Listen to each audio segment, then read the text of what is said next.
ወንድሞቼ እንዴት ናችሁ? እንዴት አመሻችሁ? እግዚአብሔር ፈቅዶ በሁለተኛ ሳምንታችን ተገናኝተናል። በዚሁ አጋጣሚ ወንድማችን በርናባስ እና እህታችን እንኳን ጌታ ኢየሱስ ረዳችሁ፣ እንኳን መልካም ጤነኛ ልጅ አሳቀፋችሁ። እግዚአብሔር የተባረከ ይሁን። አሜን። ደስ ብሎናል። ቴንክ ዩ ተባረክ። እንግዲህ ባለፈው የዛሬ 2 ሳምንት በሉቃስ 14 ከ28 ጀምሮ ባየነው መንገድ ደቀ መዝሙርነት ታስቦበት የሚደረግ ነው። ከዚህም የተነሳ ጌታ ኢየሱስ ክርስቶስ ያስተማረበት መንገድ 3 ዋና ዋና መንገዶችን አይተን ነበረ። ደቀ መዝሙርነት ታስቦበት ታቀዶበት ሆም ተብሎ እስከ ሕይወት ዘመን ድረስ የሚደረግ ስለሆነ ከዛ ክፍል ያየነው አንደኛው ደቀ መዝሙር መቀመጥ፣ ማረፍ፣ መወሰን፣ ነገሮችን ማሰላሰል ከማረፍ ነው፣ ከመቀመጥ ነው። ጌታ ምን አለ? ማነው ተቀምጦ ኪሳራውን የማያስብ ዋጋውን የማያስብ ከሚለው ነው የጀመርነውና ደቀ መዝሙርነት ሰዎች እንደሚሉት 3 ወር 6 ወር ተምረን ሰርቲፋይ ሆናን ሰርቲፊኬት ተሰጥቶን በፍሬም አድርገን ቤታችን ላይ የምናንጠለጥለው አይደለም። ወይም ደግሞ ብዙ ሰዎች ደቀ መዝሙር ትምህርት ተምረው ሲጨርሱ ህይወት ያበቃ ይመስላቸው፣ ማደግ የሌለም ይመስላቸው፣ ጥሩ ያልሆነ አስተዳደግ የሚያደጉ ሰዎች አሉ። ግን እሱ አይደለም። ደቀ መዝሙርነት የህይወት ዘመን ሁሉ ትምህርት ነው። የአንድ መምህር ተማሪ ነው።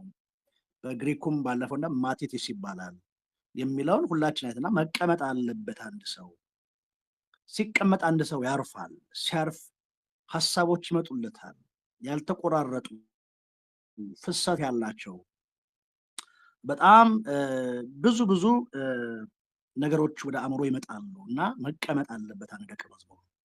ከዛ ዋጋውን ምን እንደሚያስከፍለው፣ ምን እንደሚከፍል፣ መቼ እንደሚከፍል፣ እንዴት እንደሚከፍል ሁሉ ቤት ቢሰራ ምን ስንት ኩንታል፣ ስንት ጆንያ፣ ስንት መኪና አሸዋ፣ ስንት ጠጠር፣ ስንት ድንጋይ የሚለው በሚታይ መንገድ ነው።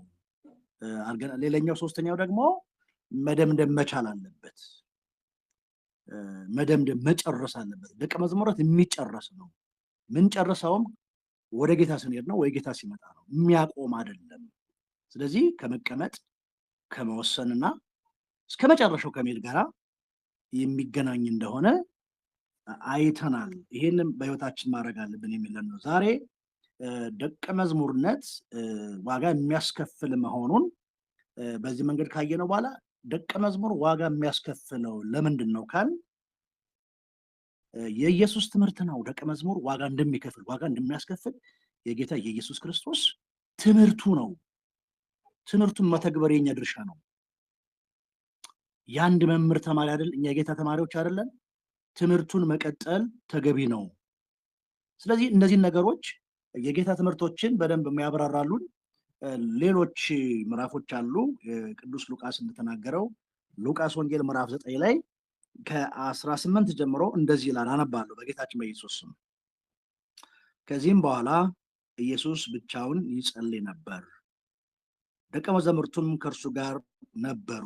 እርሱም ሕዝቡ እኔን ማን ይሉኛል ብሎ ጠየቃቸው።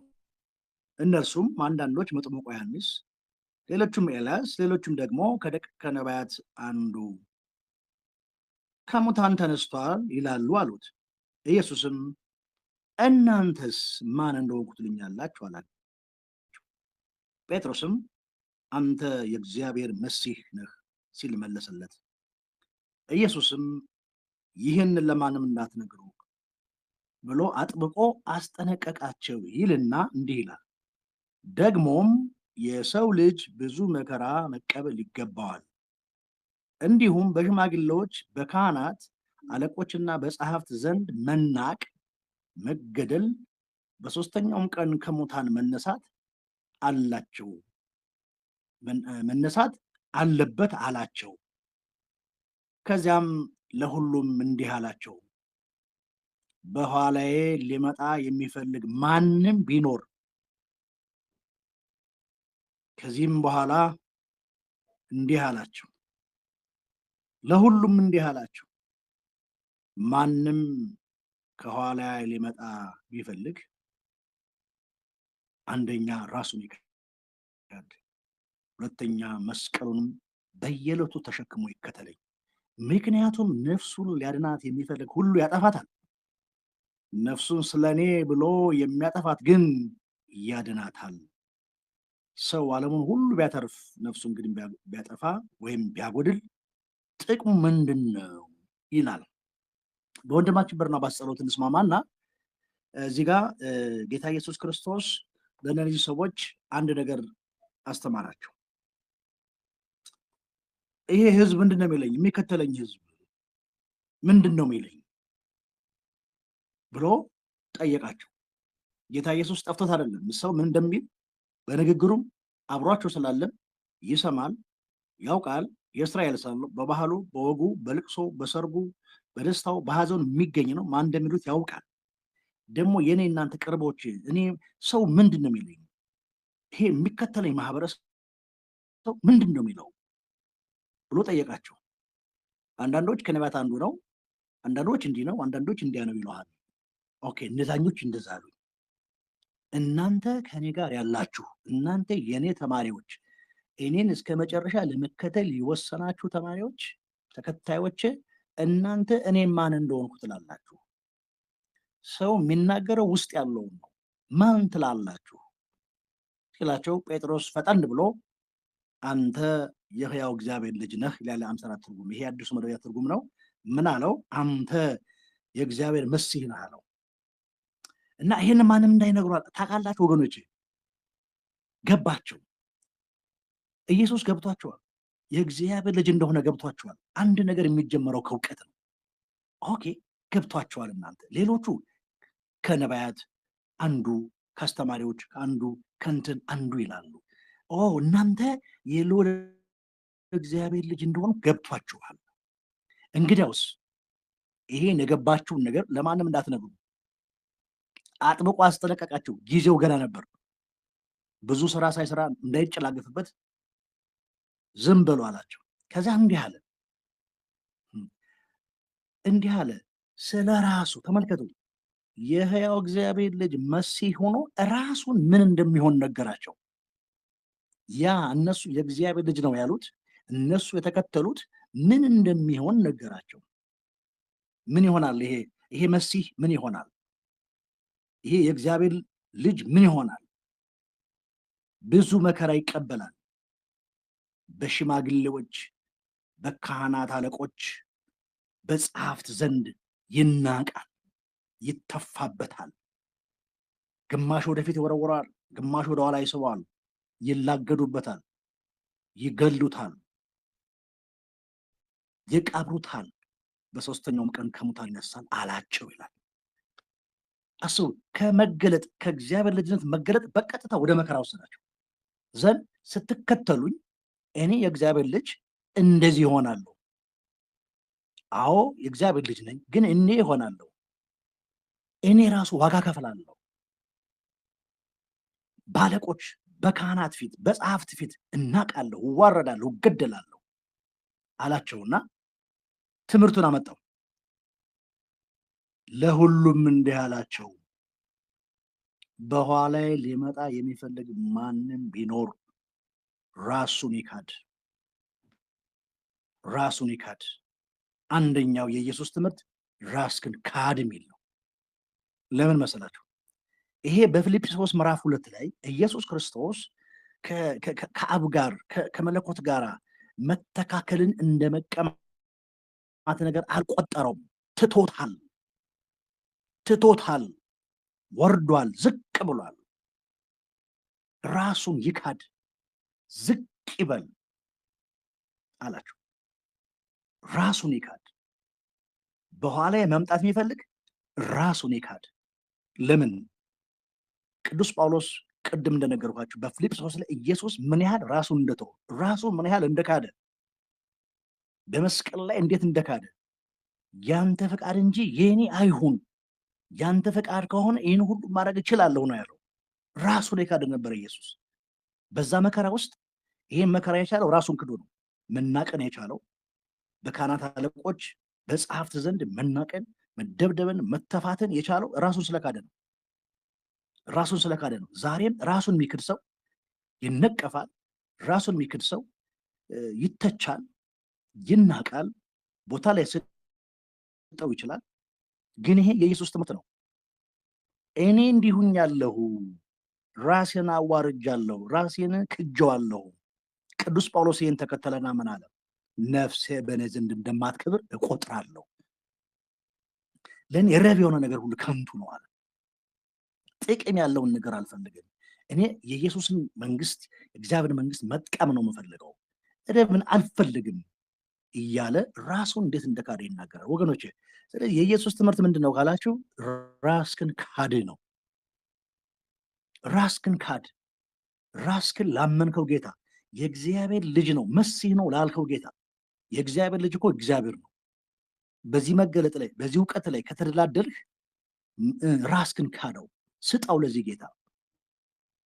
እግዚአብሔር አብ በኢየሱስ ክርስቶስ የረካው ለምንድን ነው ካላችሁ፣ ራሱን ነው የሰጠው። ራሱን ነው የሰጠው። አልሳሳም። ኢየሱስ ነፍሱን ሲሰጥ ኤሎሄ ኤሎሄ ላማ ሰበቅታኒ ብሎ አዘነበለ፣ ነፍሱን ሰጠ ይላል። ወገኖች ራሳችንን ክደናል። የኢየሱስ ትምህርት ራስክን ካድ የሚል ነው። ቢኮዝ ሁለት ሰው በአንድ አካል አይኖርም። ወይ እግዚአብሔር በእኛ ይኖራል፣ ወይ በእኛ ዙፋን ላይ እግዚአብሔር ይኖራል፣ ወይ ደግሞ እኛ እንኖራለን። ስለዚህ የኢየሱስ ትምህርት ምንድን ነው? በኋላ መምጣት የምትፈልጉ ከሆነ እኔ የልዑል እግዚአብሔር ልጅ እንደሆኑ ካመናችሁ፣ እኔ መሲህ እንደሆኑ ካወቃችሁ፣ ይሄ ከተገለጠላችሁ በኋላ ትከተሉኛላችሁ፣ ግን ራሳችሁን ካዱ። እኔ ከአብ ጋር የመተካከል ከአብ ጋር እኩል መለኮት እንደሆኑ አሁን ያንን እንደተቀማሁ አልቆጥረውም፣ ትቼዋለሁ፣ ራሴን ክጃለሁ ብሎ ዝቅ እንዳለ ጌታ ኢየሱስ ይናገራል። እኔና እናንተ ራሳችንን ክደናል። ስለ ራሳችን ስንከራከር፣ ስለ መብታችን ስንከራከር አይደለ እንደምንውለው። ስለዚህ እግዚአብሔር ራሳችንን እንድንክድ ያዘው። የአንድ የደቀ መዝሙር ህይወት ራሱን የካደ ነው። ሁለት ሰው በአንድ ቤት ማለት ሁለት ሰው በአንዱ ዙፋን ወይም ደግሞ ሁለት ሰው በአንድ ወንበር አይቀመጥም። በዚህ እንረዳ። አንድ ወንበር የአንድ ሰው መቀመጫ ነው። ምናልባት በአንድ ወንበር ላይ ልጅ የታቀፈች እናት ልትኖር ትችላለች። ከዚህ ትርጉም ጋር አይሄድም። በአንድ ወንበር ላይ የሚቀመጠው አንድ ሰው ነው። በእኛ የልብ ዙፋን ላይ በእኛ ህይወት ላይ መቀመጥ ያለበት ኢየሱስ ነው። እኛም ተቀምጠን እሱም ተቀምጠን ሊሆን አይችልም። ራሳችንን እንካድ። ከኋላዬ መምጣት የሚፈልግ ማንም ቢኖር ሴትም ወንድም የተማረም ያልተማረም ድሃም ሀብታም ማንም የሚከተለኝ ከሆነ ራሱን ይካድ። ራሱን ሊካድ ሲል ታውቃላችሁ፣ ራሱን ይካድ ሲል ራሱን ይጥላ ማለት አይደለም። ይገባችኋል? መንፈስ ቅዱስ በውስጣችሁ ራሱን ይካድ። ራሱን በእኔ ላይ ይጣለው፣ ራሱን ለእኔ ይስጥ፣ እኔ ልክበርበት፣ እኔ ልታይበት። እሱ ይደበቅ፣ አንተ ተደበቅ፣ እኔ ልታይ ነው የሚለው ጌታ። ለምን? የእግዚአብሔር ዓላማ እንደዚህ ስለሆነ። ለዚህ እኮ ነው አይደለ እንዴ የልጁን መልክ እንድንመስሉ ነው የሚለው። አሁን ጳውሎስ ለክርስቶስ እንደምመስል አለ። ራሱን ክዷል። ጳውሎስ እንዲህ አለ፣ በራሴም ላይ አልፈርድም አለ። ራሱ እንዴት እንደካደ በራሴም ላይ አልፈርድም። ለምን? ሙሉ በሙሉ ጳውሎስ ራሱን የካደ ራሱን ለጌታ የሰጠ ነበር። ስለዚህ ወገኖች ለጌታም ለዓለምም መሆን አንችልም፣ ለጌታም ለእኛም መሆን አንችልም። አንዴ ተነካክተናል፣ እርም ሆናል። እኛ ለጌታ ብቻ እርም ነን፣ ለጌታ ብቻ ነን። ስለዚህ በህይወታችን፣ በኑሯችን፣ በአገልግሎታችን ብዙ ምስቅልቅሎሽ የሚመጣው ራሳችንን ከመስቀል እያወረድን ራሳችን ልንመላ፣ ራሳችን ከፍ ልናደርግ፣ ለራሳችን እየተሟገትን፣ ለራሳችን እየተከራከርን፣ እየተካሰስን ስለሆነ ሙሉ በሙሉ ራሱን የካደ ሰው የሚያገኘውን መንፈሳዊና ማንኛውም ብልጽግና በረከት እያገኘን አይደለም። ስለዚህ የጌታ ትምህርት አንዱ ምንድን ነው? ራስክን ካድ፣ ራስክን ስጥ፣ ራስክን ስጥ። ካደው ማለት እኔ ደሳለኝ አይደለሁም ብለህ ድና ያርግ ማለት አይደለም። ደሳለኝ በኢየሱስ ተመክቶ በኢየሱስ ታምኖ ያ የእግዚአብሔር ልጅ መሲህ አይደለ ከዚህ ከመገለጡ ነው የተነሳው። የሚገርማችሁ ይሄን የተናገረው ከመገለጡ ተነስቶ ነው። ዘን የእግዚአብሔር ልጅ እግዚአብሔር ነው ለአይሁድ። ይሄ ለእነሱ ኮንቴክስት በደንብ ይገባቸዋል። ኦኬ የእግዚአብሔር ልጅ ነኝ። አዎ እንግዲያውስ ምን በል የተከታችሁ ራስን ካድ። በዚህ በእግዚአብሔር ልጅ ላይ ራስህን ጣለው። በዚህ በእግዚአብሔር ልጅ ላይ ሁሉ ነገርን ጣለው። በሱ እመን። ራስን መካድ ብትሰደብ፣ ብትታማ፣ ብትናቅ፣ ብዙ ነገር ቢሆንብህ ከላይ ስለሱ እሱ የሆነበትን ነገር ተናግሯል። እንደዚህ ትሆናለህ እያለ ይናገራል። ውድ ወገኖች እግዚአብሔር አምላክ እኔንም እናንተንም ሁላችን ያግዘን። ሁለተኛ እንዲህ ይላል፣ መስቀሉንም በየዕለቱ ተሸክሞ ይከተለኝ። መስቀሉንም በየዕለቱ ተሸክሞ ይከተለኝ። ክርስትና የየዕለት ህይወት ነው። የየዕለት ኑሮ ነው። ዘላለማዊ ነው ማለት ከዳንን ጊዜ ጀምረን እኛ ዘላለማዊ ፍጥረቶች ነን። ከተፈጠርን ጊዜ ብንድንም ብንሞትም ዘላለማዊ ፍጥረቶች ነን። እዚህ ጋር ግን መስቀሉንም ዕለት ዕለት ተሸክሞ ይከተለኝ። የሚገርማቸው ራሱን የካደ ሰው መስቀል ለመሸከም መስቀል ከባድ ቢሆንም መስቀል ለመሸከም ግን ራሱን የካደ ሰው አይቸገርም። ፍሰቱ የሚገርም ነው። ራስን ትክዳለህ፣ መስቀል ትሸከማለህ። መስቀል እንደምታውቁት ይህንን የእግዚአብሔር ልጅን በማመን የሚደርስብን ማንኛውም ፔን ነው።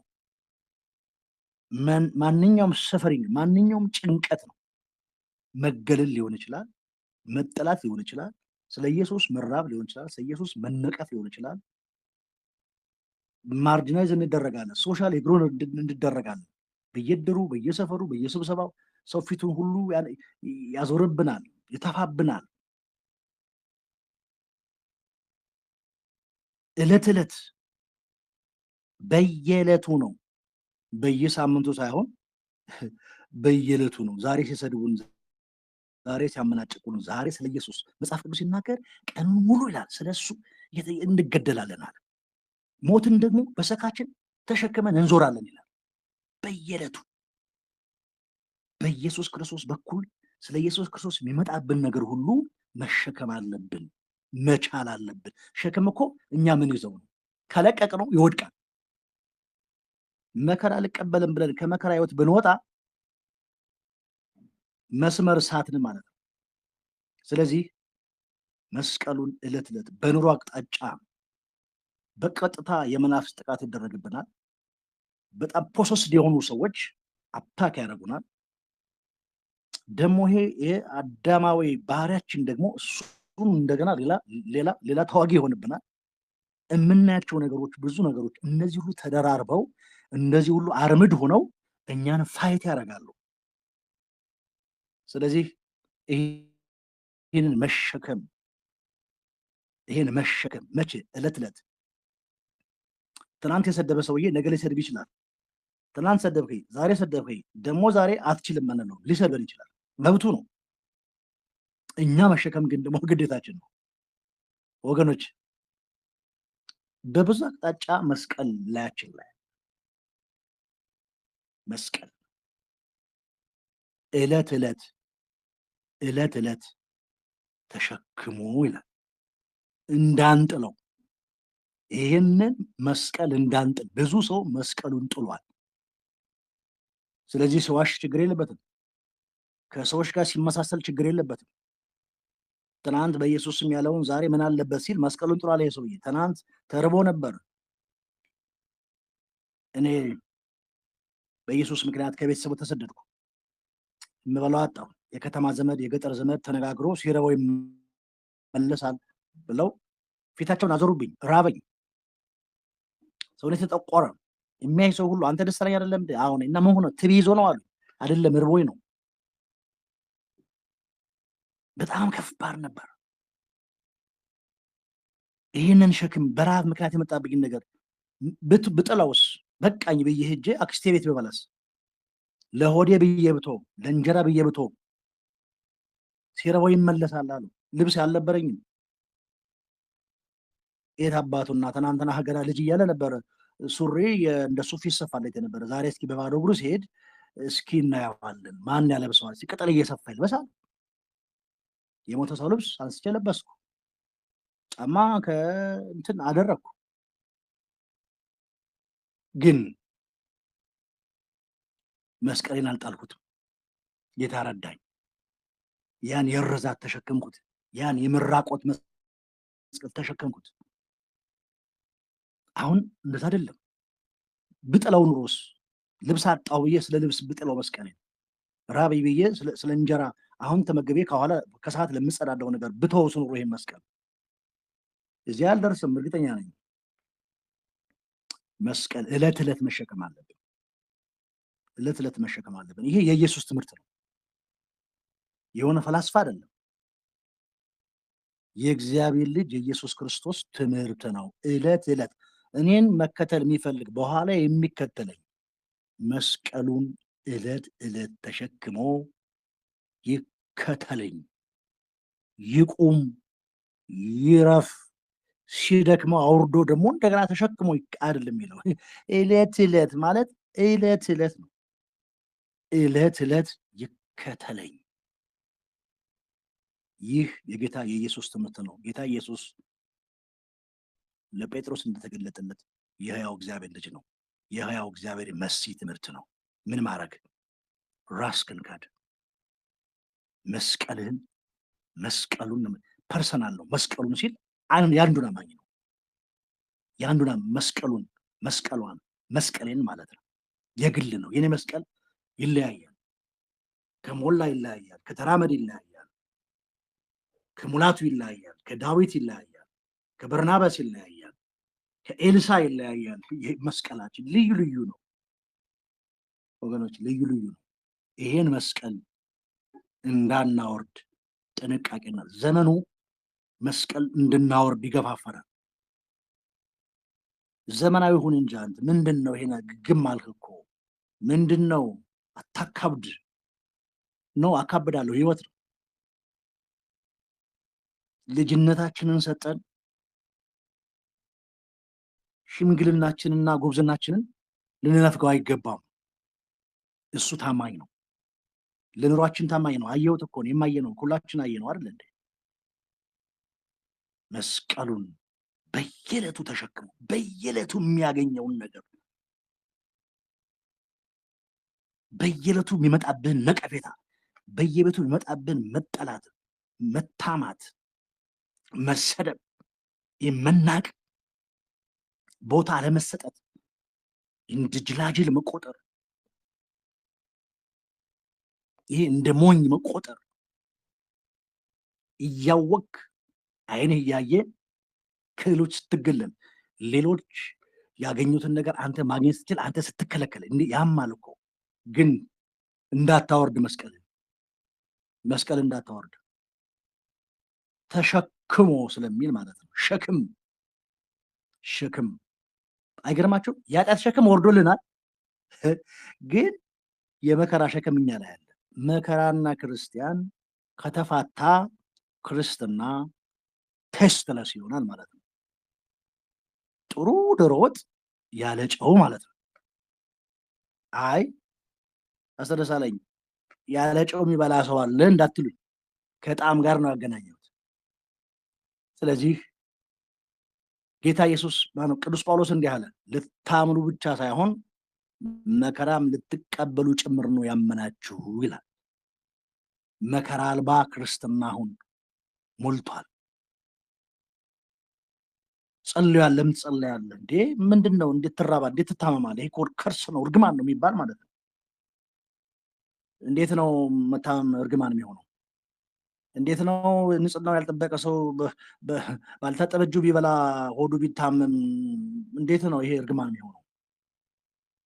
እንዲህ አይነት ነገሮችን እያመናፈሱ የእግዚአብሔር ነገር የሚያቃልሉ ዘባቾች በየቦታው ብዙ አሉ። ስለዚህ መስቀሉን መሸከም ተገቢ ነው።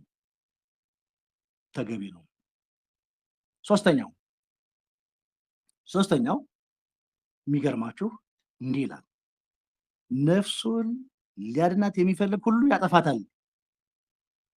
ነፍሱን ስለኔ ብሎ የሚያጠፋት ግን ያድናታል። ሶስተኛው ነፍስን አጥፋ ነው። ራስህን ሱሳይድ አድርግ ማለት አይደለም። ራስህን ግደል ማለቱ አይደለም።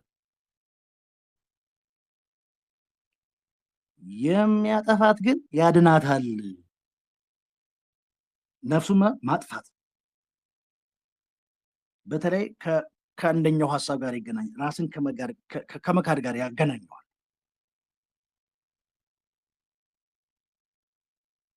የራሱን መስቀል የራሱን ሸክም የተሸከመና የካደ ሰው ነፍሱን ያደርጋል። ስለኔ ብሎ ነፍስ እንደምታውቁት የሞቀበት ወይም ደግሞ ያሸነፈበት ጋር የምትሄድ ነች። ዳዊት አንዴ ተቸገረ፣ እንዲህ አለ፣ ነፍሴ ሆይ እባክሽ ተውኛል፣ የመድኃኒቴን አምላክ ላምልከው፣ የመድኃኒቴን አምላክ ላምልከው፣ ልገዛለት፣ ነፍሴ ሆይ ተይኝ ተይኝ። እንዲህ ሌላ ቦታ ላይ ነፍሴን ዝም አሰኘኋት አለ። ደግሞ ሌላ ቦታ ላይ ነፍሴን ምን ዝም አሰኘኋት። ተረጋጊ ተረጋጊ፣ እኔ አንቺን የሚያድን ነው ማድረገው። ምሰራው ስራ አንቺን የሚያድን ነው እንጂ የሚያጠፋ አይደለም ማለት። ስለዚህ ነፍሳችን በእውቀት ካልተሞላች፣ በእውቀት ካልተገራች፣ ትክክለኛውን ቦታ ካልያዘች፣ ነፍስ አለ ደግሞ ጠቢቡ ስናገር ያለ እውቀት ትሆን ዘንድ መልካም አይደለም ማለት። ነፍሱን ለእኔ ብሎ የሚያጠፋ ያድናታል። የሚገርም ነው። ነፍስ ማጥፋት ምንድን ነው? መምህሩ ተማሪው ከመምህሩ እንደማይበልጥ በህይወታችን ልዩ ልዩ አውድ ያላቸው ችግሮች ሲደርሱብን የጌታ ተከታይ መሆናችንና አለመሆናችን ሊለዩ መጡ ነገሮች ነው። ነፍሴ ሆይ ታይ ረፊ ስንላት የጌታን ትምህርት እየፈጸመ ነው። በነገራችን ላይ ነፍስ የሚያውቅ የሚያድን እውቀትም ታውቃለች፣ የማያድንም እውቀት ታውቃለች። ነፍስ የሰጠናትን ያስተማርን የመገብናትን ነው። ነፍሴ ሆይ አለ ዳዊት፣ ኖ ነፍሴ ሆይ ተይ፣ የመድኃኒቴን አምላክ ላምልከው፣ አታስጨንቅኝ፣ ግራ አታጋቢኝ። ነፍስ አንዳንዴ እንድንዋዥቅ ታደርገናለች። ስቴቢሊቲ ውስጥ ይሄ መረጋጋትን ይሄ መጽናትን እንዳናገኝ በጣም ትወዘውዘናለች። ስለዚህ እና ምን አለ ዳዊት? ነፍስ ሕፃን ልጅ ጡት እንደሚጥል አለ ዝም አሰኘኋት፣ ጡት አስጣልኋት፣ አደብ አስገዛኋት ነፍሴን ይላል። ነፍስ ታውቃላችሁ፣ በነፍስ ውስጥ እውቀት አለ፣ በነፍስ ውስጥ ፍቃድ አለ፣ በነፍስ ውስጥ ስሜት አለ። የምናለቅሰው በስሜታችን ነው፣ በመንፈሳችን አይደለም። የምናለቅሰው በስሜታችን ነው፣ የምንስቀው በስሜታችን ነው፣ የምናውቀው በነፍሳችን ነው። ስለዚህ ነፍስ የምንመግባት የምንነግራት ነገር ምንድን ነው? ዳዊት ነገራት፣ አርፈሽ ቁጭ በይ። እንዲያ ሊሆን ይችላል፣ እንዲህ ሊሆን ይችላል።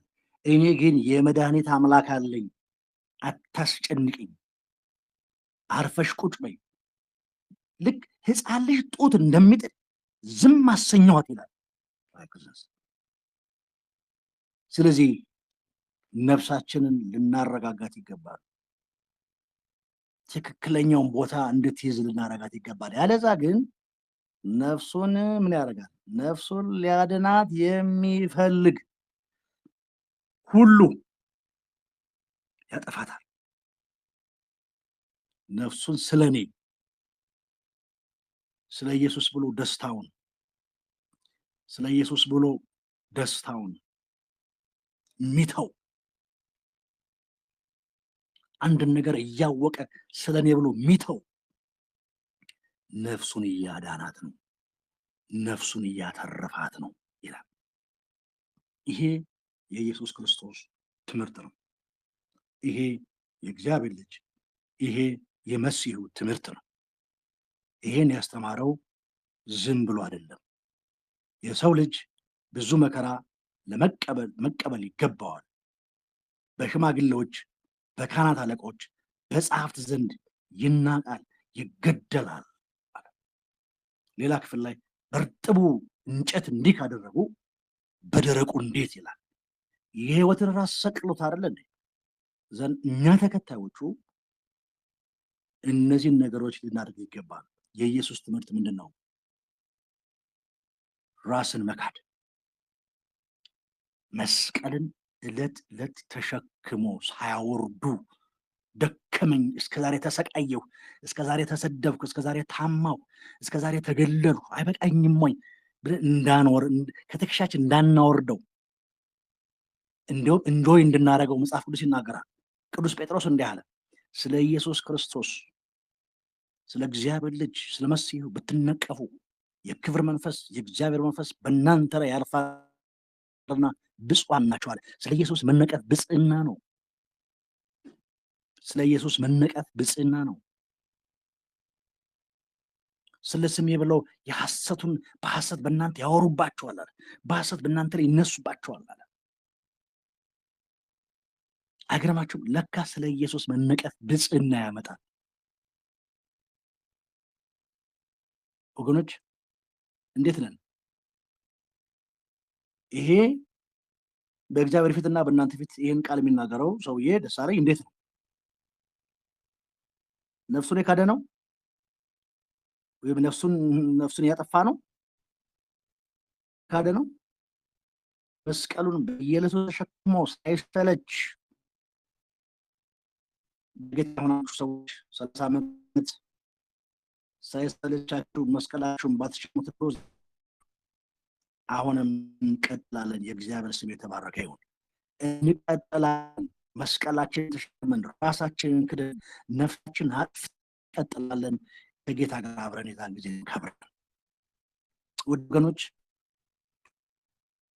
የጌታ ነው የደቀ መዝሙርነት ሕይወት ዋጋ የሚያስከፍል የጌታ የኢየሱስ ክርስቶስ ትምህርት ነው።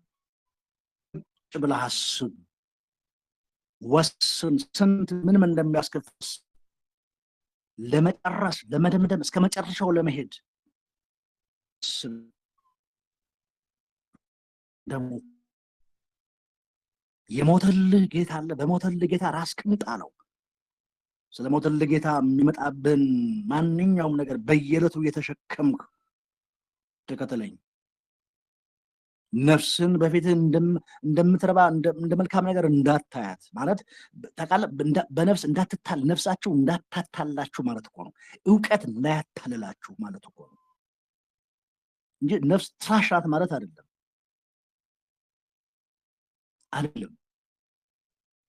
እንደሱ ማለት አይደለም። ነፍሱን የሚያጠፋት ያገኛታል። ሊያኖራት የሚፈልግ እንድትኖር የሚፈልግን ይገላታል። ለምን? ትኖር የፈልግ በሱ መንገድ፣ በሱ አቅጣጫ፣ በሱ አሰራር ስለሆነ ማለት ነው። ነፍስ የምትኖረው በጌታ አሰራር ነው። የጌታ አሰራር ምንድን ነው? ነፍስን ግደላት፣ ግደላት። ፍቃዷን አትፈጽም፣ ምኞቷን አትፈጽም። ነገር ግን በቃል በእግዚአብሔር ቃል አርቃት፣ በእግዚአብሔር ቃል ሙላት፣ በእግዚአብሔር ቃል ከፍላጎቷ ከስሜቷ ከዛ ነፃ አውጣት። ያኔ ታገኛታለህ። ወይም ደግሞ ነፍስን በሚያድን እውቀት ማለት ነው። ነፍስን በሚያድን እውቀት በሚያተርፍ እውነት ሙላት ማለት ነው። ዓለምም ምኞቱም ያልፋሉ ይላል እንዴ? በሚያልፍ ምኞት በከንቱ ነገር ነፍስ እንዳትሞላ ነጮች እንደሚሉት ማለት ነው። አንድ አስተማሪያችን ሲናገር ቆሻሻ ካስገባ ቆሻሻ ታስወጣለህ። ጋርቤጅን ጋርቤጅ አውት የሚሉት ማለት ነው። ነፍሳችን ውስጥ የምንመግባት የምናመጣው ነገር ምንድን ነው? ስለዚህ ነፍሳችንን እንድናጠፋ የጌታ ትምህርት ያስተምረናል። የእግዚአብሔር የአምላካችን ስም የተባረከ ይሁን። ስለዚህ ደቀ መዝሙርነት በእነዚህ መንገዶች በእነዚህ አቅጣጫዎች እስከ ሕይወታችን ፍጻሜ ድረስ ቁጭ ብለን በመደጋገፍ በመመካከር በአንዱ ጫማ አንዱ እየገባ እየተበረታታን የምንዘልቀው የምንሄደው ረጅም መንገድ ነው። የህይወት ዘመን ሁሉ መንገድ ነው ደቀ መዝሙርነት። ወንድማማችነት ምንም አይቀይረውም ወገኖች። በወንድማማችነት በእህትማማችነት በአንድ ፋሚሊ ውስጥ ሆነን እየተደጋገፍን እየተረዳዳን እየተጋገዝን እየተመካከርን ካስፈለገም እየተዘላለፍን የሚያስፈልግ ሆኖ ከተገኘ ካስፈለገን ደግሞ ትልቁ ትንሹን እየተቆጣ እየተሰማማን እየተደማመጥን በጎ በጎን እየወሰድን እየታገስን ይህንን የበረሃ መንገድ ይህን ራስን የመካድ መንገድ ይህን የሸክም መንገድ ይህን ነፍስን የማጥፋት መንገድ እስከ መጨረሻው ልንሄድ ይገባል። እንዲህ እንድናደርግ ደግሞ የእግዚአብሔር ልጅ ኢየሱስ ክርስቶስ ይረዳናል። ስሙ የተባረከ ይሁን። መጽሐፍ ቅዱስ ሲናገር ይሄ መንፈስ ከኛ ጋር እንደሚሆን ተናግሯል። ያስተምራችኋል፣ ወደ እውነት ሁሉ ይመራችኋል ያለው መንፈስ ከኛ ጋር ነው። ስለዚህ ጌታ ኢየሱስ ክርስቶስ እሱም አልፎበት እሱም አድርጎት እሱም ሆኖት ነው እኛን ያለን። ስለዚህ የኛ ጌታ ፕራክቲካል ነው፣ ምናባዊ አይደለም፣ ንግግር ብቻ አይደለም፣ አርጎት ነው፣ ሆኖ ነው። ሆኖ የሚል ብቻችን ስለማን የሚያስሆን የሚያስደርግ እንድንሆን የሚያደርግ ጸጋ በኛ ላይ ጌታ ኢየሱስ ክርስቶስ ጨምሯል። መንፈስ ቅዱስ ይህን ጸጋ በኛ ላይ አድርጓል። መንፈስ ቅዱስ ከኛ ጋር አለ። የጌታችን የኢየሱስ ክርስቶስ አምላክና አባት የተባረከ ይሁን ይላል እኮ። በመንፈሳዊ በረከት የባረከን አይደል የሚለው? በመንፈሳዊ በረከት ሁሉ የባረከን የጌታችን የአምላካችን የኢየሱስ ክርስቶስ አምላክና አባት ምን ይባረክ አይደል የሚለው? በሰማያዊ ስፍራ ባርኮናል። ወገኖች በአንደኛ እኮ አንድ በሰማይ ነው ተቀላችሁ ዘሴም ታይም አንድ አሁንኛ በሰማይ ያለ ነው ይላል ኤፌሶን ላይ። በሰማያዊ ስፍራ ደግሞ በምድር ነን። እኛሁን በሰማይ ባብቀኝ ነኝ፣ እኛሁን ባህር ዳር ነን። ሞላ ወንድማችን ሞላ አሁን ባብቀኝ ነው፣ አሁን ስራ ቦታው ነው ያለው። እንደም በርናባስ አሁን ባብቀኝ ነው፣ ቤት ነው ያለው። ይሄ ሊገባን ይገባል።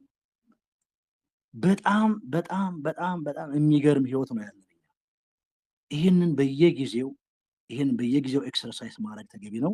የጌታችን የኢየሱስ ክርስቶስ አምላክና አባት ጌታችን አምላካችን እግዚአብሔር አምላክ እግዚአብሔር አብ የተባረከ ይሁን። ውድ ወንድሞች እህቶች፣ የገባኝን የተረዳሁትን ለማቅረብ ሞክሬያለሁ። እንግዲህ ብዙ ኮመንታሪ ብዙ ስኮላሮች እንዲያሉ የሚለውን ሳይሆን ኖርማሊ እኔ የምንረዳውን ትክክልም የሆነውን እንድንሆን የምፈልገውን ለእናንተ ለወንድሞች ለማካፈል ሞክራለሁ። ጌታ ደግሞ እንዳስተማራችሁ አስባለሁ። የጌታ የኢየሱስ ክርስቶስ ስም የተባረከ ይሁን። ጊዜያችሁን ሰጥታችሁ ስለሰማችሁን ስለገባችሁ እኔንም እንዳገልጋይ እንደ ወንድም ቆጥራችሁ እግዚአብሔር በሱ በኩል አንዳች ነገር ይናገራል ብላችሁ ስለገባችሁ እግዚአብሔር አክብራችሁ አመሰግናለሁ።